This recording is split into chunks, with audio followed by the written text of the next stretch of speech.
자, 이제 어휘 400제 7강입니다. 여전히 20문제를 200문제처럼 풀어갑시다. 사전적 의미, 문맥적 의미, 가장 강조하는 게 지금 한자어잖아요. 이 음절의 한자어를 한자까지 공부할 수 있는 일석이조의 효과가 뚜렷하고요. 그 이외에도 문맥적 의미 문제도 많네요. 한자성어 문제도 있고요. 속담을 비롯하여 다양한 어휘 관련 문제로 집중하고 있습니다.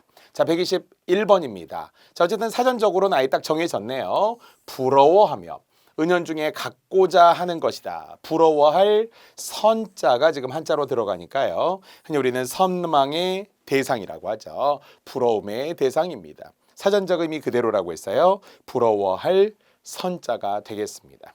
자, 물론 이제 기억 안에는 보니까 띄어쓰기 문제로 잘 나오는 은연중에, 한밤중에, 무의식 중에 이렇게 하는 한 단어가 된 중이 붙어 있는 띄어쓰기도 있으니까요. 붙여 쓸 수 있는 것. 하지만 중이 다 붙여 쓴 한 단어가 아니기 때문에 오히려 우리가 많이 사용하는 사용하는 가운데 사용 중이라든지 아니면은 공부 중이라든지 이용 중이라든지 이런 것들을 원래 띄어 쓰는 가운데 중자고요.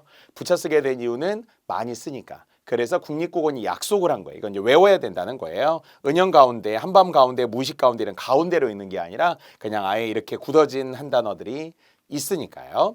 어쨌든 부러워하면서 갖고자 하는 것이다. 이렇게 유방에 관한 이야기, 또 한나라의 시조였었던 항우를 이제 이겼던 자 이런 내용의 단어로 어쨌든 의미는 선망이 되겠습니다. 한자 부러워할 선자고요.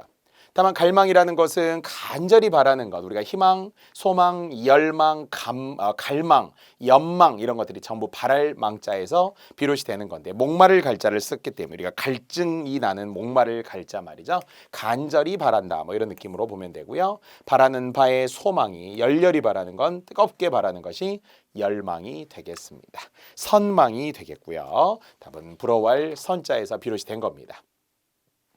한자 바꿨어요. 역시 선망, 갈망, 소망, 열망이라고 했습니다. 자, 122번입니다. 자, 성진이 고두하여 가로되라고 하는 바로 김만중의 구운몽이 되겠군요. 자, 서포 김만중의 구운몽. 시험에 나올 수 있는 게 엄청 많죠. 어쨌든 최초의 몽자류 소설이라고 하는 것, 또 대표적인 국어 존중론자인 김만중, 서포 김만중이므로 구운몽과 함께 사시남전기라는 소설이 우리 국어 시험에 잘 나와요. 국어로 쓴 소설이니까. 제목 그대로 구운몽에서 9구자, 구루문자, 꿈몽자. 그래서 9명의 인물이 결국 인생은 구름 같은 거야 덧없어 이런 구운몽의 구루문자를 그리고 역시 꿈몽자에서 환몽구조라고 하는 구성 때문에 구운몽이 세 가지의 조건이 모두 포함된 인물, 주제, 구성 이렇게 이야기하거든요. 어쨌든 현실에서 꿈으로 갔다가 꿈에서 현실로 돌아오는 전체의 환몽 구조로 되어 있는데 자, 이 부분에 한해서는 이제 성진이 결국은 팔선녀를 만나서 일종의 남녀 정욕을 탐하고 또 용왕을 만나서 막 술도 마시고 오고 이렇게 도 닦는 사람으로서 승려였으니까 원래 현실에서는 스님으로서 해서는 안 되는 행동을 해서 스승에게 결국은 쫓겨나는 거예요. 스승이 밤에 불러서 성진아 너 네 잘못을 알겠느냐 하면서 너는 인간 세상의 부경화를 꿈꿨다. 그러니 너는 당장 인간 세상으로 내려가라 하니까 성진이 바로 여기에서처럼 잘못을 인정하지 않아요. 사실 제자로서 선생님 잘못했어요 이렇게 하는 게 아니라 선생님 좀 억울합니다. 제가 무슨 잘못을 했나요? 이렇게 말하는 거예요. 성진이 고두하여 물론 이제 머리를 조아리면서 원래 고두라고 하는 것도 한자로 시험에 잘 나오는데요. 조아릴 고자 머리를 두자잖아요. 그래서 한자로 보면 머리를 조아리며 이렇게 뜻풀이가 나와야 돼요. 조아리며.